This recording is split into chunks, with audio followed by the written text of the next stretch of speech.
Bienvenue dans ce troisième parcours durant lequel nous allons traiter la conception pédagogique selon les courants que nous avons déjà présents. Parmi ces différentes conceptions pédagogiques, nous allons voir un petit peu pourquoi avoir recours au théorie de l'apprentissage. Eh bien, l'objectif prépondérant de l'éducation est de favoriser les apprentissages des élèves. L'émergence de l'étude scientifique de l'apprentissage a donc, naturellement, conduit à penser qu'elle produirait des principes et lignes directrices pour améliorer les pratiques de classe et le matériel pédagogique. L'enseignant-apprentissage doit donc couvrir les aspects de la compétence à acquérir, les processus d'apprentissage requis pour poursuivre et atteindre la compétence, les principes et lignes directrices pour amorcer et faciliter ces processus d'apprentissage et les méthodes d'évaluation pour suivre et améliorer les processus d'apprentissage.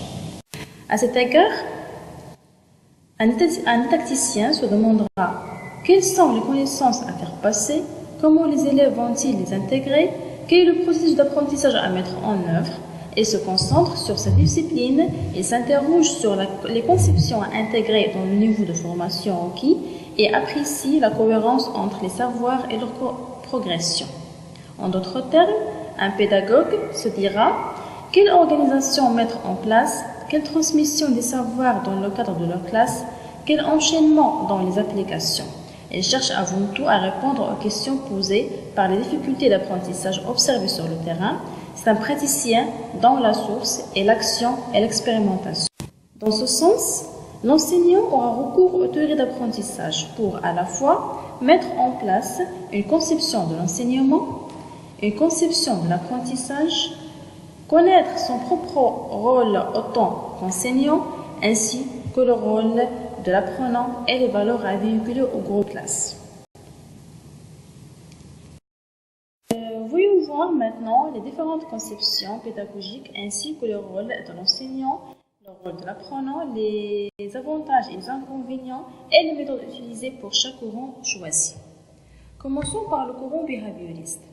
Ce qui est de la conception d'enseignement, c'est une conception très interventionniste basée sur le contrôle des contingences de renforcement.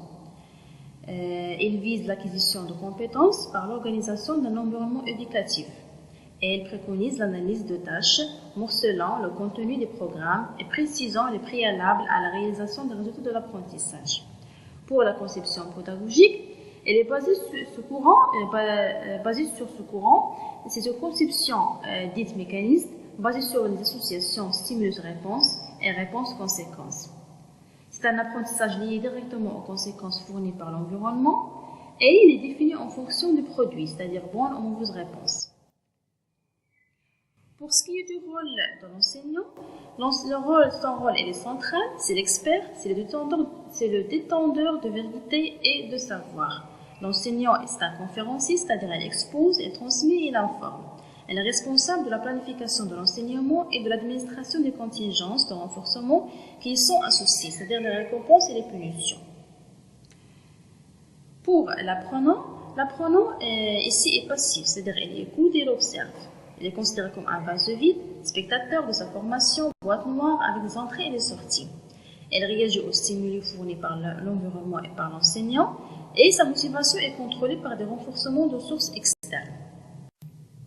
Pour la relation pédagogique entre le prof et l'élève, elle est hiérarchisée et verticale, du haut vers le bas. Et c'est une relation qui est permanente et durable. Pour ce qui est des méthodes utilisées, on a l'enseignement direct, où l'enseignant segmente une leçon en étapes plus petites et donne le soutien requis. On a aussi l'enseignement programmé, basé sur l'observation des tâches et les conséquences qui en découlent. Puis, on a la pédagogie par objectif. Elle consiste à définir une tâche à apprendre et de la découper en sous-tâches et capacité à mettre en œuvre ou à acquérir pour bien la maîtriser. Et enfin, la pédagogie de la maîtrise, là où l'enseignement est découpé en une séquence d'unités et les objectifs de chaque unité sont soigneusement définis. Le déroulement de chaque unité est divisé en 3 étapes. La première, c'est l'enseignement, puis l'évaluation formative, et la dernière étape, c'est la remédiation, la régulation et la correction. Pour ce qui est des avantages de ce courant, Ce modèle est apprécié par les apprenants pour les apprentissages techniques, c'est-à-dire les savoirs procéduraux et les savoir-faire. Elle convient très bien pour la formation de masse, les formations visant des changements de comportement et l'acquisition de l'automatisme. Là, l'apprenant repart avec l'ensemble des choses à savoir, même s'il n'a pas tout compris. Pour ce qui est des inconvénients, l'efficacité là, elle est souvent faible à l'issue de la séquence de formation. Certains adultes sont réticents à une pédagogie trop abstraite, trop scolaire et trop modélisante. Ici, l'apprenant est passif, il y a peu d'interaction entre les formateurs et les formés. Et ici, il y a un conditionnement des apprentissages et aussi il y a peu d'autonomie des apprenants vis-à-vis du savoir. Deuxième courant, le courant cognitiviste. Pour ce qui est de la conception de l'enseignement, il s'agit d'une conception interventionniste basée sur la médiation des processus internes de l'apprentissage. Aussi, il est basé sur l'organisation d'un environnement éducatif qui vise le développement de stratégies cognitives et métacognitives. Et il préconise un enseignement stratégique tenant compte des connaissances antérieures et favorisant l'organisation des connaissances. Pour la conception d'apprentissage, c'est une conception interactive et individuelle, basée sur la capacité de décoder, à organiser et à mémoriser les stimuli offerts par l'environnement pour se rappeler de l'information. Ici, l'apprentissage est directement lié à la capacité de traitement de l'information et il met l'accent sur l'élaboration de stratégies cognitives et métacognitives.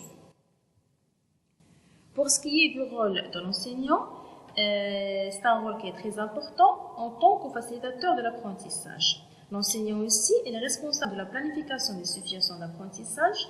Il favorise des tâches significatives qui sont rattachées au vécu et au centre d'intérêt des élèves, et aussi aux tâches globales qui sont plutôt que des activités morcelées.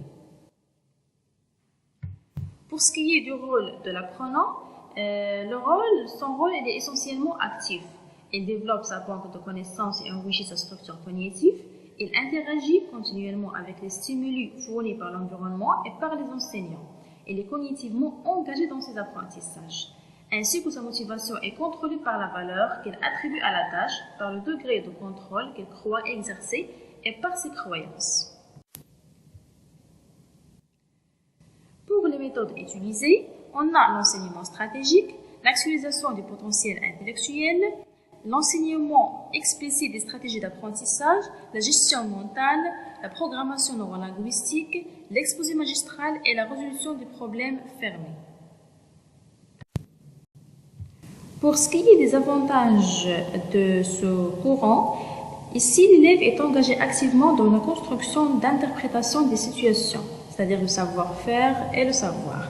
L'apprentissage se fait par organisation et réorganisation des connaissances et on a la mobilisation de stratégies cognitives et métacognitives chez l'apprenant lors des activités organisées par l'enseignant ou le formateur en assurant une médiation favorable, c'est-à-dire les situations problèmes. Pour les inconvénients, un savoir bien structuré ne suffit pas pour assurer un apprentissage. Et il faut aussi que l'élève ait le désir et la motivation d'apprendre. On a aussi la difficulté d'accéder aux connaissances humaines et la complexité de tels processus, c'est-à-dire la tâche mentale la plus simple peut invoquer un très grand nombre de structures cognitives qui ne sont pas toujours transparentes. Ce troisième parcours prend sa fin. Je vous remercie pour votre participation. N'oubliez pas le quiz et à la prochaine fois.